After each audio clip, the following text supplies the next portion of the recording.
আমাদের এদেশের স্বাধীনতার স্থপতি বঙ্গবন্ধু শেখ মুজিবুর রহমানের সেই ৭ই মার্চের রেসকোর্সের ভাষণ মনে আছে? এবারের সংগ্রাম মুক্তির সংগ্রাম, এবারের সংগ্রাম এখনো কানে বাজে, ঠিক কিনা? এবারের সংগ্রাম আমার মুক্তির সংগ্রাম, এবারের সংগ্রাম স্বাধীনতার সংগ্রাম। যতদিন বাংলাদেশ থাকবে ততদিন এই ভাষণ থাকবে কি থাকবে না? তাহলে নেতা হইতে হইলে এরকম ভাষণ জানা লাগে। বারাক ওবামার নাম শুনছেন? কথা কয় না, শুনছেন? শুনছেন? এই লোকটাও চমৎকার ভাষণ দিতে জানতো। যে এলাকায় যাইতো ওই এলাকা ধরে ডাক দিত, লোকজন খুশি হয়ে যাইত। নির্বাচনে জিতে প্রথমে উনি গেল শিকাগো সিটিতে, আমেরিকা একটা শহর আছে শিকাগোতে, বিশাল বড় অ্যাসেম্বলি। উনি ভাষণ শুরু করলেন এভাবে, হ্যালো শিকাগো, মানে পুরো শিকাগো শহরটার একটা ডাক দিলেন। শিকাগোর লোক তো আনন্দে আটখান হয়ে কাই, খুশি। তার মানে নেতাকে ভাষণ দিতে জানতে হয়, কথা বলতে না জানলে নেতা হইতে পারে? কথা বলেন। বক্তব্যে পারঙ্গমতা থাকা চাই, অসাধারণ বক্তব্য দেওয়ার ক্ষমতা থাকা চাই। এবার আসুন দেখি বিষ্ণু ইসা ইসলামের এটা ছিল কি ছিল না? আল্লাহর হাবিব সাল্লাল্লাহু আলাইহি ওয়াসাল্লামের বক্তব্য দেওয়ার গুণাবলী ছিল কি ছিল না? সহিহ মুসলিমের বর্ণনা, আল্লাহর হাবিব সাল্লাল্লাহু আলাইহি ওয়াসাল্লাম বলেন, উতিতু জাওয়ামিউল কালিম, আমাকে আল্লাহ তাআলা জাওয়ামিউল কালিম দিয়েছে। মানে আমি এমন কথা বলি, কথাগুলো ছোট কিন্তু এর আবেদন অনেক বড়। আমি কথা বলি অল্প কিন্তু এটার impact in the heart of people, in the heart of the listener, যারা শুনে তাদের হৃদয়ে এটার প্রভাব অনেক বেশি। আমার কথাগুলো concise in wording but comprehensive in meaning, বলি কম অর্থ বেশি। হাজার লাইন ব্যাখ্যা করো, আমার কথাকে ব্যাখ্যা শেষ করা যায় না। আবার আম্মা জান বলেন, সেই বুখারীর বর্ণনা, আল্লাহর হাবিব সাল্লাল্লাহু আলাইহি ওয়াসাল্লাম যখন বক্তব্য রাখতেন, লাউ আদ্দাহুল আদ্দুল আহসাহু, কেউ যদি চাইতো আল্লাহর হাবিব সাল্লাল্লাহু আলাইহি ওয়াসাল্লাম বক্তব্যে কয়টা বাক্য বলেছেন, কয়টা শব্দ বলেছেন, কয়টা বর্ণ ব্যবহার করেছেন, চাইলে প্রতিটা বাক্য আর শব্দ হাতে গোনা যেত। সুবহানাল্লাহ নাই? এত সুন্দর পরিচ্ছন্ন আরবিতে তিনি বক্তব্য করতেন, কথা বলতেন। লাউ আদ্দাহুল আদ্দুল আহসাহু, কেউ চাইলে গুনতে পারতো যে রাসূল সাল্লাল্লাহু আলাইহি ওয়াসাল্লাম ওনার ভাষণে কয়টা বাক্য বলেছেন, ওনার এই বক্তব্যে তিনি কয়টা শব্দ ব্যবহার করেছেন, চাইলেই গুনা যেত। সুবহানাল্লাহ পড়েন। আল্লাহর হাবিব সাল্লাল্লাহু আলাইহি ওয়াসাল্লাম যখন বর্ণনা করতেন, বুখারীর বর্ণনা, আ'আদাহা সালাসান, গুরুত্বপূর্ণ কোনো কথা বললে এটা 3 বার রিপিট করতেন, হাত্তা তুফহামা আনহু, যাতে এটা সহজে বোঝা যায়। গুরুত্বপূর্ণ কথা বলার সময় কয়বার বলতেন? আল্লাহর হাবিব সাল্লাল্লাহু আলাইহি ওয়াসাল্লাম একবার তাকওয়ার ওয়াজ করছিলেন আর বলছিলেন, আত-তাকওয়া হা হুনা, আত-তাকওয়া হা হুনা, আত-তাকওয়া হা হুনা, ওয়া ইউশিরু ইলা সাদরিহি 3 মাররাত, তাকওয়া এখানে, তাকওয়া এখানে, তাকওয়া এখানে বলে তিনি অন্তরের দিকে 3 বার ইঙ্গিত করেছেন। সুবহানাল্লাহ পড়বেন না? তাকওয়া থাকে কোন জায়গায়? কোথায়? নাকি আল্লাহর হাবিব বলছেন আত-তাকওয়া হা হুনা, আত-তাকওয়া হা হুনা, আত-তাকওয়া হা হুনা, কি বলছেন? আত-তাকওয়া হা হুনা, তাকওয়া থাকে হৃদয়ে। তার মানে গুরুত্বপূর্ণ কথা বলার সময় আল্লাহর হাবিব সাল্লাল্লাহু আলাইহি ওয়াসাল্লাম 3 বার রিপিট করতেন। সুবহানাল্লাহ পড়েন। এরপর আম্মা জান আয়েশা রাদিয়াল্লাহু তাআলা আনহা বর্ণনা করেন, বুখারীর বর্ণনা, ইয়াতাকাল্লামু বিকালামিন বাইয়িন ফাসলিন, আল্লাহর হাবিব যখন কথা বলতেন, ইয়াতাকাল্লামু বিকালামিন বাইয়িন, সুস্পষ্ট ভাবে কথা বলতেন, ফাসলিন, থেমে থেমে কথা বলতেন, ইয়াতাহাফফাযুহু মান জালাসা ইলাই, তার আশেপাশে যারা বসে থাকতো চাইলে সবগুলো কথা সহজেই মুখস্থ করে ফেলতে পারতো। ইয়াতাকাল্লামু বিকালামিন বাইয়িন, সুস্পষ্ট কথা বলতেন, অস্পষ্ট কোনো কথা আল্লাহর হাবিব সাল্লাল্লাহু আলাইহি ওয়াসাল্লাম কখনো বলেন নাই। ফাসলিন, থেমে থেমে, এক বাক্য শেষ আরেক বাক্য, এক কথা শেষ আরেক কথা। ইয়াতাহাফফাযুহু মান জালাসা ইলাই, এত সুন্দর করে বলতেন তার আশেপাশে যারা বসা চাইলে এগুলো মুখস্থ রাখতে পারতো। আওয়াজ করে পড়তে হবে আল্লাহু আকবার। আবার আল্লাহর নবী মাঝে মাঝে আবেগ ঘন বক্তব্য দিতেন। সাহাবারা বলেন, বিশ্বনবী মাঝে মাঝে এমন বক্তব্য রাখতেন, ওয়াজিলাত মিনহাল কুলুব যারাফাত মিনহাল আয়ুন, বিশ্বনবীর বক্তব্য শুনে আমাদের হৃদয় বিগলিত হয়ে যেত। বিশ্বনবীর আলোচনা শুনে, নসিহত শুনে আমাদের চোখ দিয়ে দাঁড় দাঁড় করে পানি ঝরতো, দাঁড় দাঁড় করে চোখ দিয়ে পানি ঝরতো, হৃদয় বিগলিত হয়ে যেত। তার মানে আবেগঘন বক্তব্য দিতে জানতেন।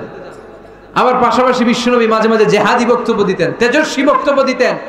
হাত্তা হাত্তা ইহতামাররাত আইনা ওয়া আলা সাওতু ওয়াশতাদ্দা গাদাবু।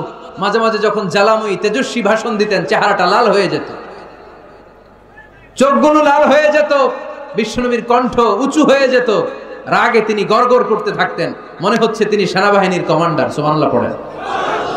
এই বর্ণনাগুলো থেকে বোঝা যায় একজন বক্তার বক্তব্য দেওয়ার যত কোয়ালিটি থাকতে পারে, যত চমৎকার বক্তব্যের পারঙ্গমতা থাকতে পারে, তার সবগুলো আমার নবীর মধ্যে ছিল কি ছিল না? আওয়াজ করে বলেন, ছিল কি ছিল না? তার মানে নেতৃত্বের যে গুণাবলী, তার 3 নাম্বার গুণাবলী হচ্ছে বাগ্মিতা, এলোকুয়েন্স। নেতার কথা বলতে জানতে হবে, আর তার সবগুলো গুণ আমার বিশ্বনবীর জীবনের মধ্যে পাওয়া যায়, ঠিক কি না? আপনাদের কি কষ্ট হচ্ছে? গরম লাগতেছে না? আমার তো লাগতেছে অনেক। শেষ করে দেই তাইলে না? হ্যাঁ, কষ্ট হচ্ছে না? তাকবীর দেয়া যাবে? জোরে না আস্তে? কত জোরে? অনেক জোরে।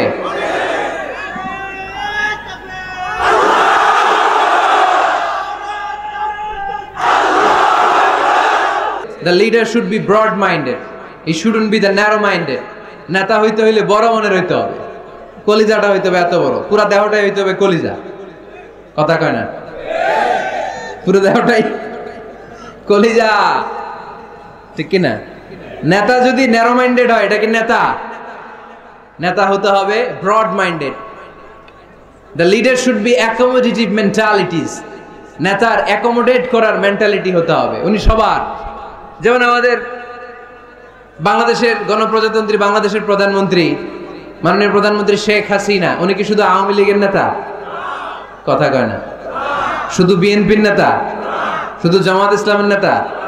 জাতীয় পার্টির নেতা? শুধু জাসদের নেতা? উনি কার নেতা? উনি এই বাংলাদেশের 17 কোটি মানুষের নেতা, ঠিক কিনা? আপনি নেতা হইলে আপনি সবার হবেন। আপনি এমপি, আপনার নির্বাচনী এলাকায় যারা আছে আপনি সবার এমপি। আপনি এই এলাকার পুরুষদের এমপি, এলাকার নারীদের এমপি, এলাকার হিজড়াগুলারও এমপি আপনি। চিল্লা এখন, ঠিক কিনা? আপনি সবার। আপনার হৃদয়টা হইতে হবে এরকম আকাশের মতো বিশাল, সাগরের মতো উদার। নেতা হইতে হইলে ব্রড মাইন্ডেড হইতে হয়, অ্যাকোমোডেটিভ হইতে হয়, তাই না? এবার আসেন দেখি, আমার বিষ্ণু ইসা ইসলাম যে নেতা ছিলেন, উনি কি ন্যারো মাইন্ডেড ছিলেন না ব্রড মাইন্ডেড? কথা বোঝে নাই বোধহয়। ব্রড মাইন্ডেড ছিলেন। কত ব্রড মাইন্ডেড?